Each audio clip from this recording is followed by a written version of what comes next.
All right, these are our multiplying fractions notes. So before we get started, you need to make sure your digital notes are open. They're under week 4. We are just doing them by week this time. So since these are our only notes, those should just be one slide, but make sure you open those. And then make sure you have something to write on and with, whether that's paper and pencil or whiteboard and marker, your choice. Edpuzzle is going to ask you to make sure you have those things before you can click on with the video. So please get those out and then you may move on to the next part. So again, make sure you have your notes open so you can type in them as we go. If you want to split your screen or pause the video so you can do that, feel free. And then you do need something to write on and with when we do the examples on the next slide. So first off, these are just our steps that we're going to follow to multiply fractions. We're only going to focus on just regular fractions this time, but on Monday we'll start talking about mixed numbers and whole numbers, so I'm giving you the notes for that too. So if you have any mixed numbers or whole numbers, need to change those to improper fractions because we can't multiply with fractions if they are a whole number or a mixed number. We need to make sure it's one number over the other. Then you can cross reduce if possible. That's like simplifying ahead of time. I'm going to show you that in the next slide if you haven't seen it before. This is not a step you have to do, but it is helpful to make the numbers not quite so big to work with. I'll show you that in a moment. But here's the really important part is that you multiply the numerators, so the top numbers, straight across. Then you multiply the denominators, which is the bottom number, straight across. And then you always, always, always simplify your fraction. You should never leave your answer in an unsimplified fashion. You got to always simplify that fraction at the end. Okay, so those are our steps. Let's go ahead and first off, make sure that you filled out your notes with us. And then we need our something to write on so that we can do our practice problems, our examples. So I'm going to show you that cross reducing. So like I said, we are starting with fractions today. Monday we'll look at mixed numbers and whole numbers when we multiply. This dot just means multiplication. You can use the X or you can use a dot like that, either way, but it just means multiplication. So I'm going to talk about that cross-reducing step. Now this is optional. You could always just multiply straight across on the top and bottom and simplify at the end. But if you cross-reduce, it then allows your problem to become a little bit simpler. And you'll notice on problem 2 how big of a difference that makes.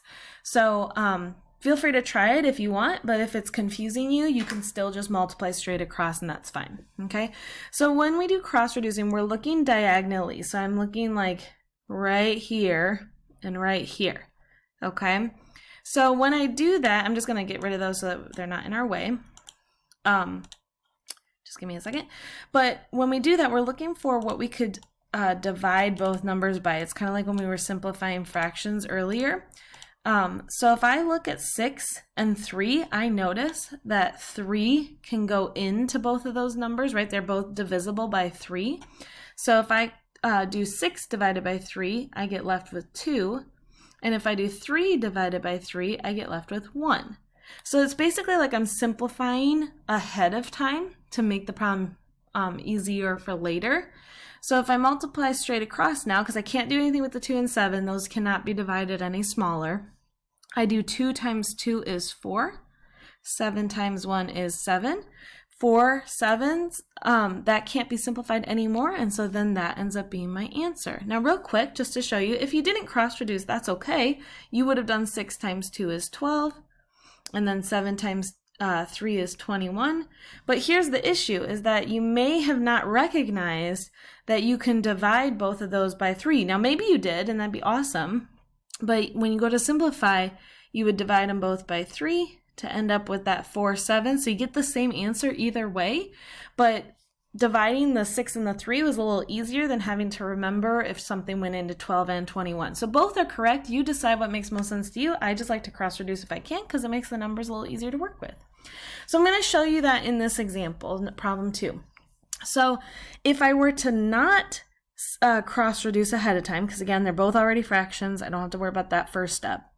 But if I did not cross-reduce, look at how big my numbers end up. 7 times 8 is 56.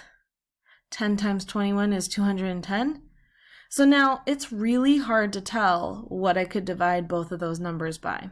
I do at least know I could divide them both by 2 because they're both even numbers. So that helps, but it's kind of hard to divide those numbers as is. But here's an option that I had. If I were to cross-reduce, I could see that 7 and 21 are both divisible by 7. So 7 divided by 7 is 1. 21 divided by 7 is 3. I also see that 8 and 10 are both even numbers, so they're divisible by 2. So 8 divided by 2 is 4. 10 divided by 2 is 5. Now I can multiply straight across with my new number. So I basically simplified at this point in the problem rather than at the end. So I've got 1 times 4 is just 4. 5 times 3 is 15. And 4 and 15 can't be simplified anymore, and so that would be my answer. So if I were to simplify this, like I would have to eventually figure out what they both are divisible by, okay? That would take me quite a while, whereas this was much easier to get to because we cross-reduce ahead of time. So it's not that you can't simplify this, it's just that it's a lot harder. And so if you can cross-reduce ahead of time, that might be helpful. I'll keep showing you how to cross-reduce as we keep going. So if you are having trouble with that, don't fret. We'll keep practicing. If you want to just keep multiplying straight across and simplify at the end, that's fine too. Last thing is to talk about homework. So homework is to do 6th grade IXL K.6, which is all about multiplying fractions. Make sure you simplify your answer. You may need to, you may not. It depends on the problem, but just make sure it's always simplified. And then you need to do that to either a score of 80 or for 10 minutes, whichever one comes first. That 10 minutes should be active learning, not just sitting there on one problem the whole time. If you want to go higher than score of 80, by all means go for it. It's up to you. And then also make sure you're getting that extra math done. Some of you need to complete that still, okay? Good luck. If you have any questions, feel free to ask.